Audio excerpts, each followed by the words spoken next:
2004లో నేను బుద్ధప్రసాద్ గారు కలిసి ఇక్కడ ఆయన శాసనసభ్యులుగా అలాగే తెనాలి పార్లమెంటు సభ్యుడిగా మీ ఇద్దరం పనిచేసాం. ఆ కరకట్ట కానివ్వండి లేకపోతే ఈ పులిచింతల ప్రాజెక్ట్ ని నిర్మాణం చేయడంలో మరి ఆ రోజు భాగస్వామ్యులు అయ్యాం డెవలప్మెంట్ యాక్టివిటీలో.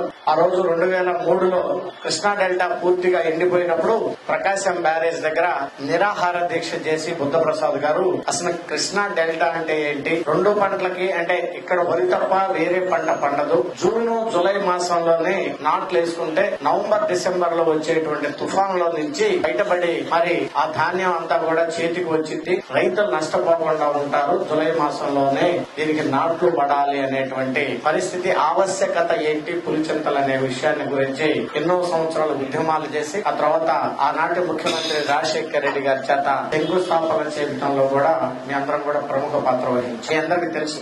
ఈ రోజు కృష్ణా డెల్టా అనగానే ఈ ప్రాంత ప్రజానికానికి రైతులందరికీ కూడా ఆ ప్రాజెక్ట్ అంతా కూడా గుండెకాయ లాంటి. ఈ రోజు మనకి కృష్ణా వాటర్ అనేది రాను రాను ఇష్యూడ్ వాటర్ కాదు, అంటే ఇది ఎక్కడో మహారాష్ట్రలో పుట్టి ఆ మహారాష్ట్రలో ఉన్నటువంటి అనేక ప్రాంతాల్లో సాగునీరు త్రాగునీరుకి ఉపయోగించుకున్న తర్వాత అక్కడి నుంచి ఆ కృష్ణా నది కర్ణాటక చేరి అక్కడ ఆలమట్టి డ్యాము దాదాపు 125 టీఎంసీ వాటర్ నిండిపోవాలి.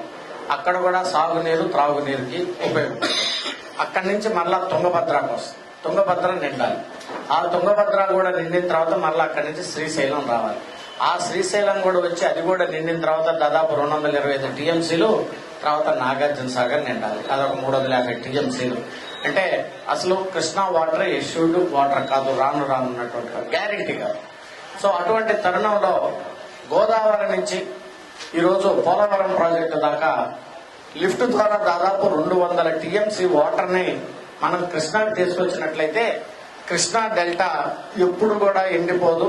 ఇటు సాగునీరు త్రాగునీరుకి మరి ముఖ్యంగా ఉపయోగపడేటువంటిది ఈరోజు పోలవరం ప్రాజెక్టు.